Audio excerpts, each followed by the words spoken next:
Have you ever had a moment or period in your life when, due to childhood traumas, friendship betrayals, emotional distress, or other reasons, you feel sad, anxious, and angry?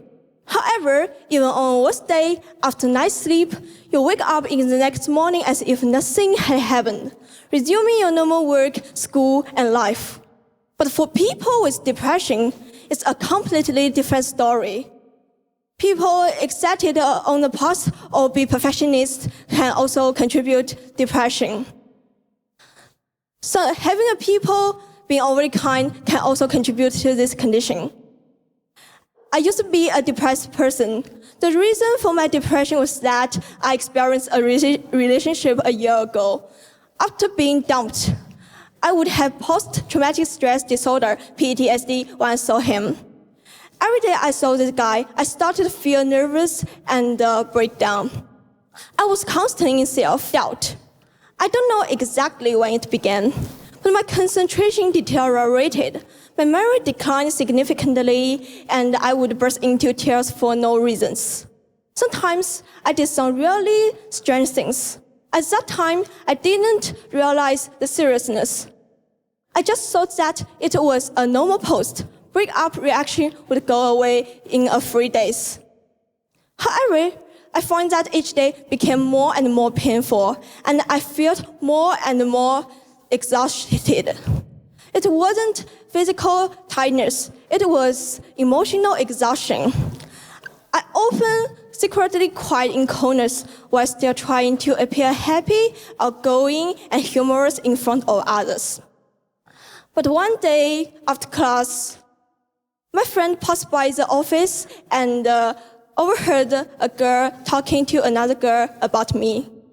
She said, I was shouting in the classroom just to seek attention, which was the sign of lacking love. When I heard this, I was stunned. My first reaction wasn't anger. Instead, I wondered, did I really talk loudly and nonsense without realizing it? Some of my friends suggested that I see a psychiatrist because they felt that my mental state was really abnormal. I hesitated for a few days before deciding to follow their advice. But I worried that my mother would not agree and would think that I was overthinking. As it turned out, I was right. When I told my mother my plan, she said something that completely shattered me. I raised you up so well. How could you possibly have depression? What were you up to? When I heard this, I was broke down and cried. I called my uncle and begged him to take me. He agreed. My mother heard me crying. Her words showed no concern. She scolded me and blamed me for having a poor psychological ability. My aunt took me to see a psychiatrist, and as expected, I was diagnosed with depressive tendencies. Those days were extremely miserable. I experienced continuous somatization symptoms such as heart palpitations and jaundice.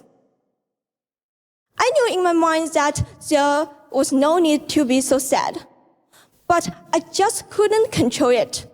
This feeling was that normal people couldn't understand it, which is why many people, including my family, couldn't empathize with me. Until one day, I met someone online. After learning about my experience and situation, he was very sympathetic to me, and I was eager to talk to him. I shared my innermost thoughts and feelings. He listened patiently and offered me some advice. Gradually, I felt better. After that, I also confided in my teachers outside school and my good friends about my condition. They were very supportive and understanding. I actively cooperated with doctors, taking my medicine on time. Sometimes when I feel sad, I also go for a workout or even travel. Up to now, I haven't fully recovered. To me, the best way for me is that I don't think that I am a mental patient. I think that I am a normal person who can live in a normal life and attend classes as usual. I felt much better than before. Once I saw a TikTok post where a psychologist said, "I know your situation is hard to control, but in fact, you come here for treatment shows how brave you are. So I hope you can keep it up, okay?" To all of you, if there's a depressed person in your life who wants to talk to you, please give them enough emotional support and care instead of judging them like, "It's not worth it," or "You're just overthinking." Remember, depression is a disease. Finally, it's estimated that 1 every 14 people may suffer from depression. Why should we view those strange actions as pathological?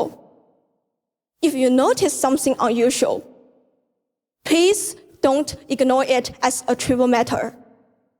No one laughs at a cold patient or a cancer patient. So please don't laugh at a depression patient. Thank you.